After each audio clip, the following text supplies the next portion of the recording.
یا اردو الفابیٹ 51 ہیں۔ پہلے یہ 36 حروف دیکھیے۔ الف، بے، پے، تے، ٹے، ثے، جیم، چے، ہے، خے، دال، ڈال، ذال، رے، ڑے، زے، ژے، سین، شین، صاد، ضاد، طے، ظے، عین، غین، فے، قاف، کاف، گاف، لام، میم، نون، واو، ہے، ای، اے۔ اب یہ 15 حروف دیکھیے۔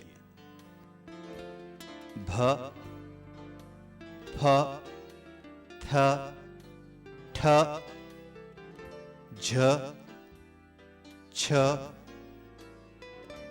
دھ، ڈھ، ر، ڑ، کھ، گھ، ل، مھ، نھ۔ آپ نے دیکھا اردو الفابیٹس میں بنیادی حروف 2-4 ہی ہیں، جیسے بے، جیم، دال، رے، سین، صاد، طے، عین۔ باقی سب نقطوں کا کھیل ہے۔ آپ جانتے ہوں گے کہ اردو میں حروف ملا کر لفظ بنائے جاتے ہیں، جیسے ہم، سب، ایک، ہیں۔ ملا کر لکھنے کے لیے اردو حروف یا الفابیٹس کو 3 زمروں میں بانٹا جا سکتا ہے۔ ایک افقی یا ہاریزنٹل حروف، جیسے بے، پے، تے، ٹے، ثے، طے، ظے، فے، کاف، گاف، میم، نون، ہے، ای، اے۔ ان کی خاصیت یہ ہے کہ یہ دوسرے حروف سے جڑنے کے لیے کٹ جاتے ہیں۔ کٹ کر ان کی شکلیں یوں بن جاتی ہیں۔ صرف طے اور ظے جوں کے توں رہتے ہیں۔ کٹ جانے کے بعد یہ دوسرے حروف سے کچھ اس طرح جڑتے ہیں۔ پے، تے، بت، تے، بے، تب، کاف، پے، کب، پے، کاف، پک۔ 2 عمودی یا ورٹیکل حروف، جیسے الف، دال، ڈال، ذال، رے، ڑے، زے، ژے، واو۔ ان کو آسانی سے لفظ اردو سے یاد رکھا جا سکتا ہے۔ ان کی خاصیت یہ ہے کہ یہ تمام حروف سے ملتے ہیں، مگر یہ خود دوسرے حروف کو اپنے پاس آنے نہیں دیتے۔ جب الف بے سے ملنا چاہتا ہے تو وہ بآسانی اس سے مل جاتا ہے، لیکن جب بے الف سے ملنے کے لیے اس کے قریب آتا ہے تو وہ اسے دھکا دے کر پرے ہٹا دیتا ہے۔ یہی حال دوسرے کھڑے حروف دال، ڈال، ذال، رے، ڑے، زے، ژے اور واو کا ہے۔ رے کاف سے ملنے جا رہا ہے۔ دیکھیے کتنی آسانی سے مل رہا ہے، مگر جب کاف رے سے ملنا چاہتا ہے تو رے اسے پرے ہٹا دیتا ہے۔ واو خے سے ملنے جا رہا ہے اور دیکھیے وہ مل رہا ہے، مگر جب خے واو سے ملنا چاہتا ہے تو وہ اسے پرے ہٹا دیتا ہے۔ لفظ فرمان میں دیکھیے کہ رے میم سے اور الف نون سے نہیں مل رہا ہے۔ لفظ ٹماٹر میں الف ٹے سے نہیں مل رہا ہے، جبکہ رے ٹے سے مل گیا ہے۔ کھڑے حروف کی ایک خاصیت یہ بھی ہے کہ جب یہ بھی لفظ بنتے ہیں تو ایک دوسرے سے نہیں ملتے، جیسے اردو، دوا، ذرا، رام۔ 3 دائرے والے حروف۔ ان کی خاصیت یہ ہے کہ دوسرے حروف سے جڑنے کے لیے ان کے دائرے کٹ جاتے ہیں، جیسے کٹ جانے کے بعد یہ حروف کچھ اس طرح بن جاتے ہیں۔ اب یہ دوسرے حروف سے ملنے کے لیے تیار ہیں۔ جیم، بے، جب، سین، رے، سر، شین، کاف، شک، عین، قاف، لام، عقل، ہے، جیم، حج وغیرہ۔ چنانچہ اتنا یاد رکھیے، افقی دائرے والے حروف سب سے ملتے ہیں اور سب ان سے مل جاتے ہیں، جیسے تو، تم، میں, ہم وغیرہ. البتہ عمودی یا ورٹیکل حروف سے سب ملتے ہیں, وہ کسی کو نہیں ملاتے. آخری بات یہ, اردو میں الفاظ کا آخری حرف پورا لکھا جاتا ہے, جیسے جب کا بے, تم کا میم, میں کا نون اور تک کا کاف پورا لکھا گیا ہے. اردو پڑھنے کے لیے ان آوازوں کا خیال رکھنا ضروری ہے. زبر آ, زیر ای, پیش او. اردو میں 10 مصوتیں ہیں, ان کو 2 زمروں میں تقسیم کیا گیا ہے. پہلا گروپ ہے اکھیرے مصوتے, جیسے آ, ای, ای اور او, یہ او کی آواز ہے. اور دوسرا گروپ ہے دوہرے مصوتے, اور یہ مصوتے ہیں یہ اور او.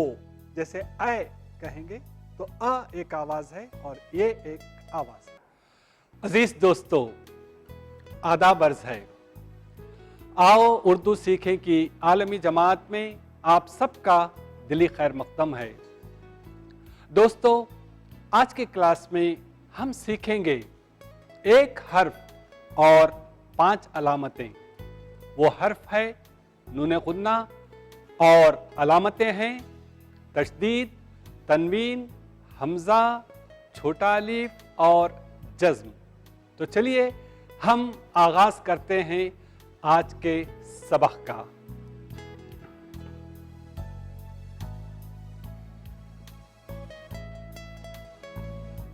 یہ ہے نون غنہ, تشدید, تنوین, حمزہ, چھوٹا الف اور جزم. تو یہ آج کی کلاس میں ہم دیکھیں گے. آپ سوچ رہے ہوں گے کہ ایک کلاس میں ایک حرف اور 5 علامتیں, مشکل تو نہیں ہے. ایسی کوئی بات نہیں ہے. صرف حمزہ کے لیے تھوڑی سی تفصیل درکار ہے. باقی جو علامتیں ہیں وہ آپ بس ایک اشارے سے سمجھ سکتے ہیں. نون غنہ کیا ہے؟ ایک نون وہ ہے جسے آپ سیکھ چکے ہیں, جسے آپ نے یوں لکھنا سیکھا تھا. جو نقطہ ہے اسے آپ وہاں سے نکال دیجئے تو وہ نون غنہ بن جائے گا. جیسے یہ نون ہے اور یہ نون غنہ ہے. اس کی آواز این ہے, این ہے, اور اس کی آواز ناک سے نکلتی ہے. جیسے ماں, اب دیکھیے آواز ناک سے نکل رہی. آپ یہاں یہ ماں ہے اور اسے آپ نقطے کے ساتھ پڑھیں گے تو یہ لفظ ہوگا مان, ان, مان. جبکہ نون غنہ کے ساتھ پڑھیں گے تو یہ ہوگا ماں. ٹھیک ہے, تو یہ نون غنہ ہے. اب آئیے اس کے لکھنے کا طریقہ دیکھیں. اس کے لکھنے کے 2 طریقے ہیں. ایک طریقہ یہ ہے کہ آپ اسے نقطے کے بغیر لکھتے ہیں, جیسا کہ ماں میں لکھا ہے, اس میں نقطہ نہیں ہے. دوسرا طریقہ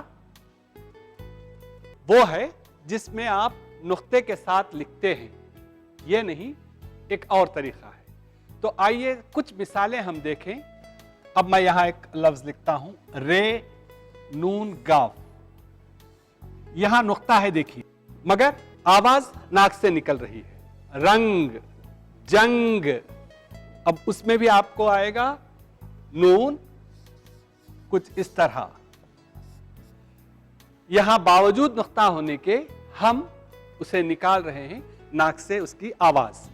تو رنگ, جنگ, ڈنگ وغیرہ نقطے کے ساتھ ہم نون کی آواز نکالتے. تو اس طرح نون غنہ کو 2 طرح سے لکھا اور پڑھا جاتا ہے. ایک طریقہ یہ ہے کہ جب نون لکھتے ہیں مگر اس میں نقطہ نہیں دیتے, یہ عام طور پر لفظ کے آخر میں آتا ہے, جیسے آسماں لفظ کے آخر میں آتا ہے, اس میں نقطہ نہیں ہوتا ہے. دوسرا طریقہ وہ ہے جس میں نقطہ دیتے ہیں مگر ہم اسے پڑھتے ہیں نون غنہ کی طرح، جیسے یہ مثالیں ہیں، یہاں نقطہ ہے، یہ سانس، چاند وغیرہ. تو یہ دو طریقے ہیں نون غنہ کے. ٹھیک ہے، اب آئیے ہم چلتے ہیں آج کے دوسرے حصے کی طرف، اور وہ ہے تشدید. تشدید یہ حصہ ہے. تشدید ایک علامت ہے. یہ وہ علامت ہے جو کسی ایسے حرف پر دی جاتی ہے جسے دو بار بولا جانا ہوتا ہے. جیسے بلی ہے، لام ہم دو مرتبہ بول رہے ہیں، بل لی، تو لام دو مرتبہ آتے ہیں. بجائے اس کے کہ دو مرتبہ لکھیں، ہم بے لام ای لکھ کر لام پر تشدید دے دیتے ہیں.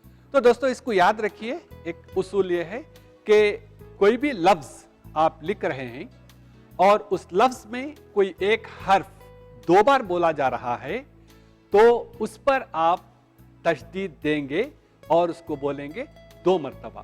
جیسے بل لی، دل لی، مقرر، مکرم، محبت وغیرہ. اور اب ہم چلتے ہیں دو زبر یا تنوین ہم اسے کہتے ہیں. یہ دو زبر ہوتے ہیں.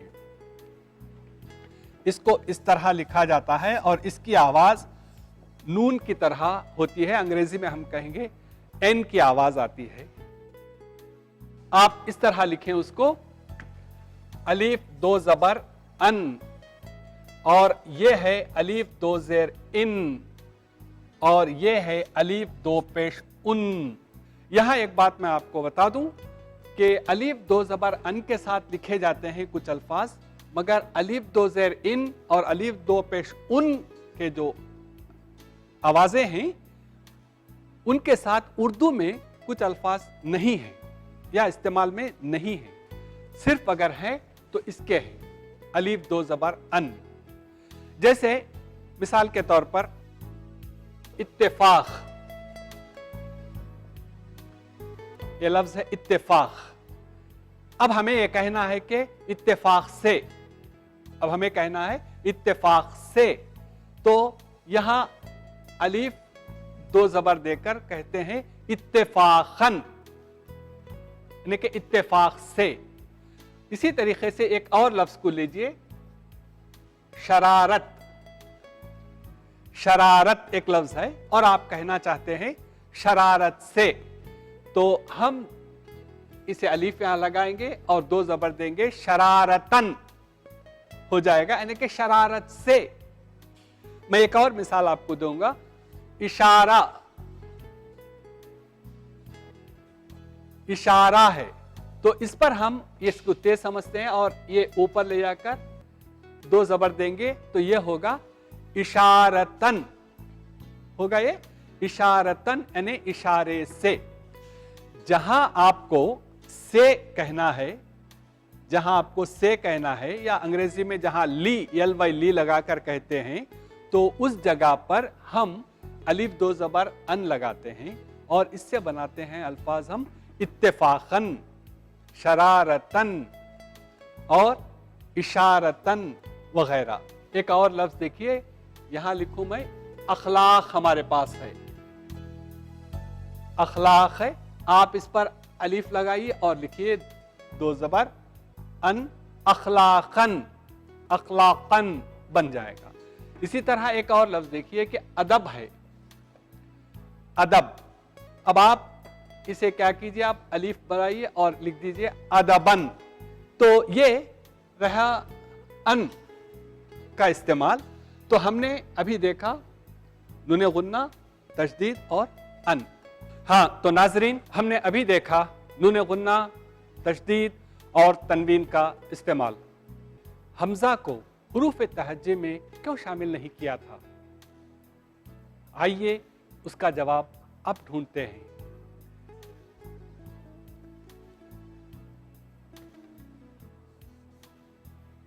یہ ہے حمزہ.